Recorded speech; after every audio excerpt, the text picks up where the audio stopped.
अस्सलाम वालेकुम जी दोस्तों, ਤੁਹਾਡਾ ਆਪਣਾ ਲਾਲਾ ਵਕਾਰ ਤੇ ਜਿਸ ਤਰ੍ਹਾਂ ਕਿ ਪੰਜਾਬੀ ਚੈਨਲ ਆ ਤੁਹਾਡਾ ਹੀ ਆਪਣਾ ਚੈਨਲ ਆ। ਸਾਡੀ ਇਹ ਬੋਲੀ ਆ ਮਾਂ ਬੋਲੀ ਤੇ ਇਹ ਮਿੱਟੀ ਦੇ ਅਸੀਂ ਬਾਰੇ ਚ ਅੱਜ ਕੁਝ ਤੁਹਾਨੂੰ ਵਜ਼ਾਹਤ ਦੱਸਾਂਗੇ।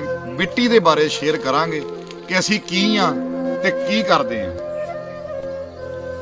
ਕਿ ਦਿਲ ਨੂੰ ਆਖੋ ਦਿਲ ਨਾ ਤੋੜੇ ਮਿੱਟੀ ਦੇ, ਦਿਲ ਨੂੰ ਆਖੋ ਦਿਲ ਨਾ ਤੋੜੇ ਮਿੱਟੀ ਦੇ, दिल ने बीबा घुग्गू घोड़े मिट्टी दे, सच पुछे तेरे हथ भी कासा है, सच पुछे तेरे हथ भी कासा है, कानू फिर तू कासे मोड़े मिट्टी दे। मिट्टी उत्ते मेला लग्या मिट्टी दा, मिट्टी उत्ते मेला लग्या मिट्टी दा, धरती उत्ते पुतले छोड़े मिट्टी दे, दिल नू आखो दिल ना तोड़े मिट्टी दे।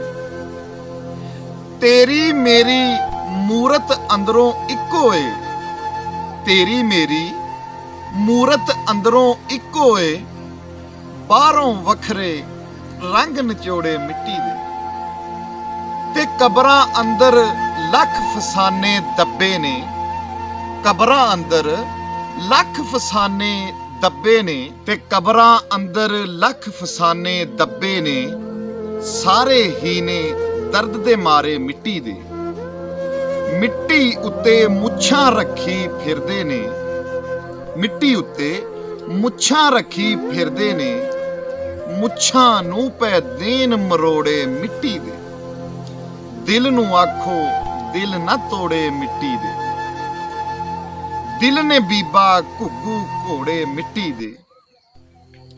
ते मर्द ते औरत अंबरां तो भी उच्चे ने, मर्द ते औरत अंबरां तो भी उच्चे ने, आसमानी बनदे जोड़े मिट्टी दे। ते यार मेरिया तगड़े लोकी आकड़ विच, ते यार मेरिया तगड़े लोकी आकड़ विच, अग ने बहुते थोड़े थोड़े मिट्टी दे, दिल नू आखो दिल ना तोड़े मिट्टी दे। दिल ने बीबा घुग्गू घोड़े मिट्टी दे, सच्ची पुछे तेरे हाथ भी कासा है, कानू फिर तू कासे मोड़े मिट्टी दे। ते दोस्तों आज दी मेरी पेशकश अगर तुहाडे दिल नू चंगी लगी, अगर कोई तुहानू मजा आया यानी कि गल सुनन दे विच कोई सबक हासिल होया ते मैनू कमेंट सैक्शन दे विच जरूर दस्सिओ। ते मेरे वेखण वाले जिहड़े नवे दोस्त आ उन्हां वास्ते छोटी जी रिक्वेस्ट कि मेरे चैनल नू जरूर सबसक्राइब करो, क्योंकि मेरी आउण वाली हर वीडियो तुहाडे कोल पहुंचदी रहे। अपणियां दुआवां च लाले वकार नू याद रखियो। दोस्तों सारिआं नू अल्लाह पाक अपने हिफ्ज़-ए-ईमान च रखे। अस्सलाम वालेकुम।